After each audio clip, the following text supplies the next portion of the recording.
Bismillahirrahmanirrahim. Allahumma salli ala Muhammed ve ali Muhammed. Allahumma aczil veliyyekəl fərəc. Məqasid kitabında qeybət bölümündən 53-cü dərsi oxuyuruq. Mərhum Şeyx Murtəza Ənsari buyurdu, neçə yerdə qeybət eləmək icazəlidir. Bugünkü dərsimizdə həmən bəhsin davamıdır və tamamlanır. Mərhum Şeyx buyurur, və minha əl-qəthu fi məqalətin batilə.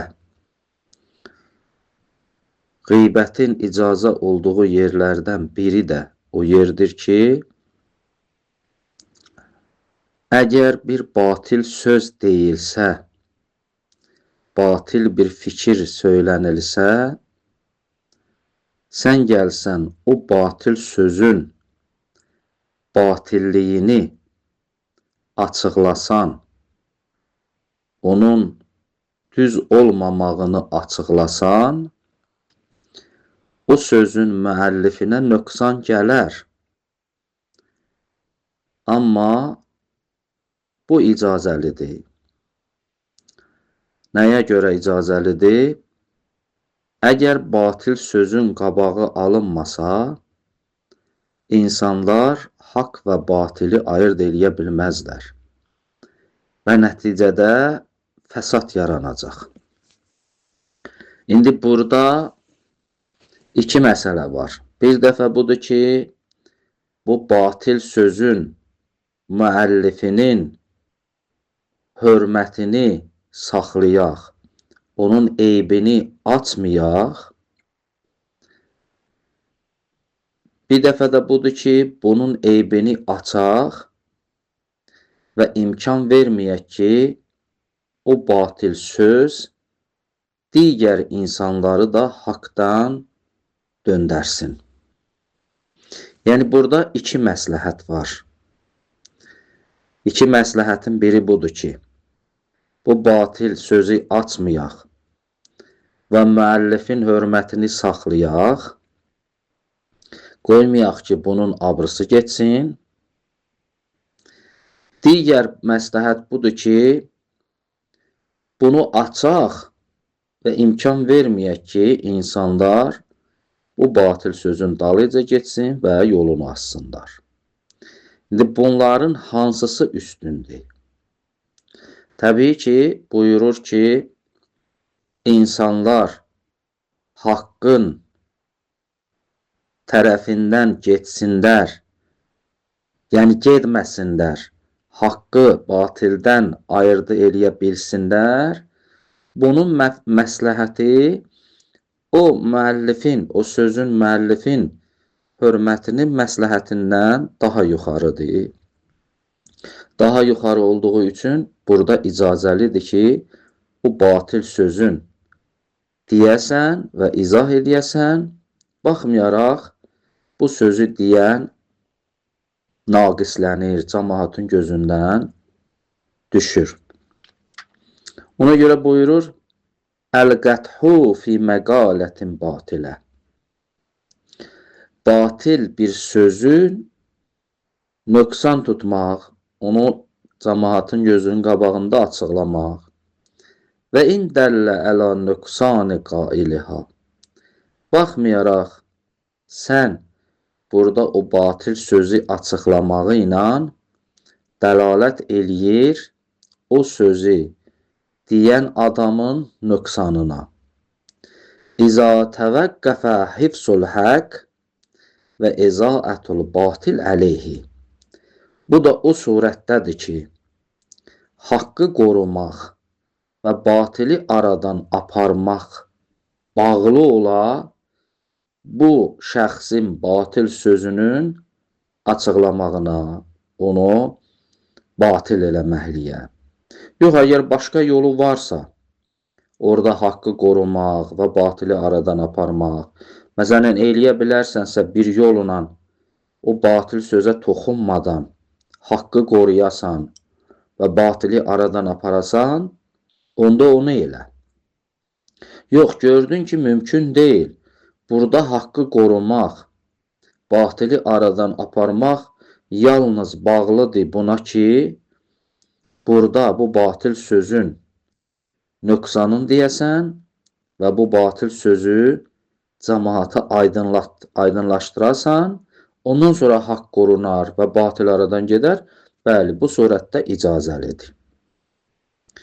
Və əmmə ma vəqə min bəzil uləma benisbəti ilə mən təqəddəmə aleyhi minhum minəl cəhr bissu minəl qovl fələm yu'rəf ləhu vəchun mə'ə şüyu'ihi beynəhum min qədimil əyyam. Amma növbəti məsələ budur ki, biz görmüşük, alimlər bəzən görürsən ki, özündən qabaqki alimin sözlərini gətirirlər və o sözə işqal, nöqsan tuturlar. Məsələn, deyir, bu məsələdə filan alim bu sözü deyib, amma onun nöqsanı bundan ibarətdir və eyni zamanda bu söz alimlərin arasında da geniş yayılıbdır.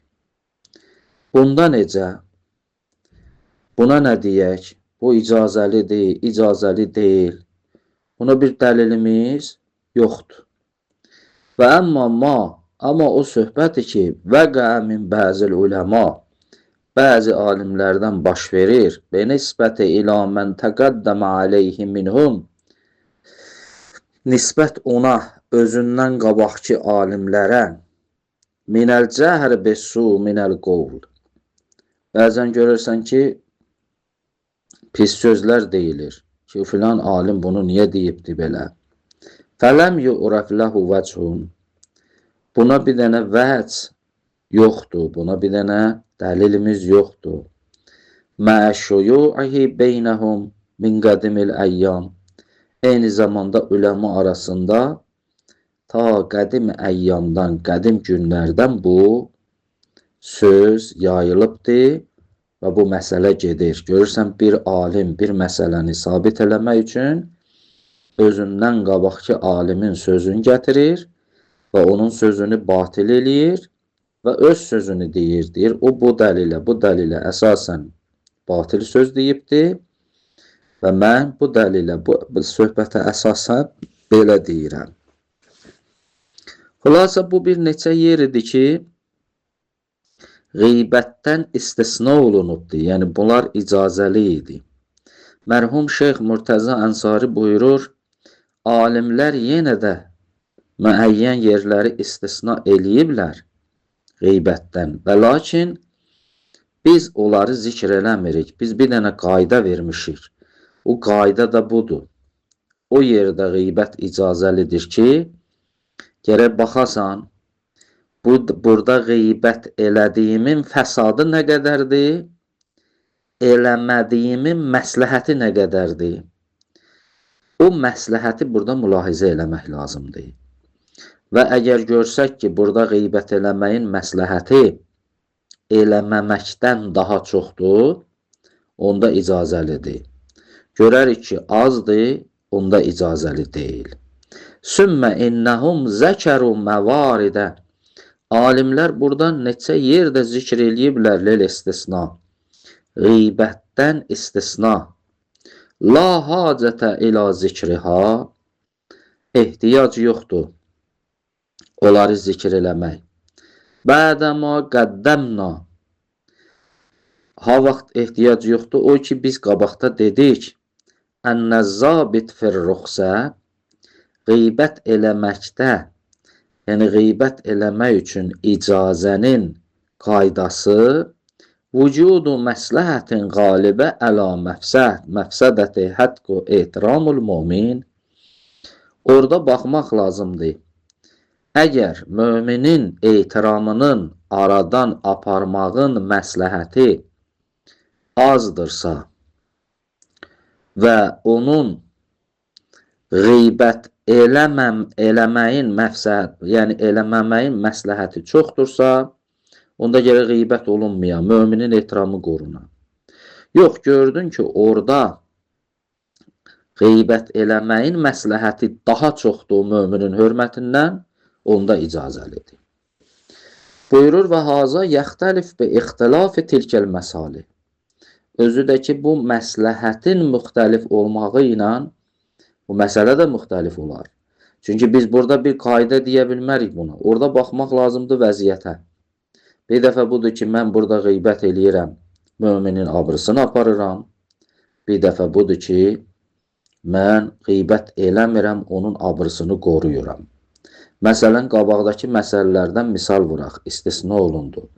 Tutalım bir yerdəsən, burada əgər müminin qeybətini eləsən, onun qanını qorumuş olarsan, onu ölümdən qurtarmış olarsan. Amma qeybətin eləməsən, o ölümə gedəcək, onu öldürəcəklər. İndi burada iki məsləhət var. Bir dəfə məsləhət budur ki, bunun abrısını saxlayam, bunun canı getsin. Bir dəfə budur ki, bunun canını qoruyam, abrısı getsin. Burada təbii ki, bunun canının qorumağın məsləhəti abrısının getməməyin məsləhətindən daha çoxdur. Burada gərək qeybət eləyəm. Niyə? Onu ölümdən qurtaram. Və haza yəxtəlif bi ixtilafi tilkəl məsalih və məratibu məfsədəti hətkül mümin. Burada o müminin hətq eləmək, onun hörmətini aradan aparmağın məqsədəsi nə qədərdir? Onun məsləhəti nə qədərdir? فَإِنَّهَا مُتَدَرِّجَةٌ فِي الْقُوَّةِ وَالزَّعْفِ. Burada zəif və qəvi olmaqda fərq eləyər. Bəzən bu zəif olar, o birisi güclü olar, o birisi güclü olar, bu zəif olar. فَرُبَّ مُؤْمِنٍ لَا يُصْحَابِ اِرْزَهُ شَيْئًا. Bəzi möminlər var ki, onların namusu ilə heç nə əvəz olunmaz. Yəni, mütləq şəkildə onların hörmətini qorumaq lazımdır. Onların namusunu qorumaq lazımdır. Pəs fəl-vacibu təhərrifi tərci beynəl məsləhə vəl-məfsədə. Vacib budur ki, biz çalışaq o məsləhətlə məfsədənin arasında hansı üstündür gərək onu tutaq. Bu müminin burada qeybətin eləsən məfsədəsi olsa yaxşıdır, yoxsa eləməsən məsləhəti yaxşıdır. Çalışmaq lazımdır bu iki şeyin arasında hansı üstündür, onu gərək əldə eləyək, onu gərək düşünək, ondan sonra da ona addım ataq. Yəni, burada mərhum şeyx buyurur ki, biz burada bir dənə qayda yoxdur ki, xüsusi olaraq biz burada zikr eləyək onu. Ancaq baxmaq lazımdır o vəziyyətdə ki, biz hansı hökmü eləyə bilək. Elhamdülillah Rabbil aləmin.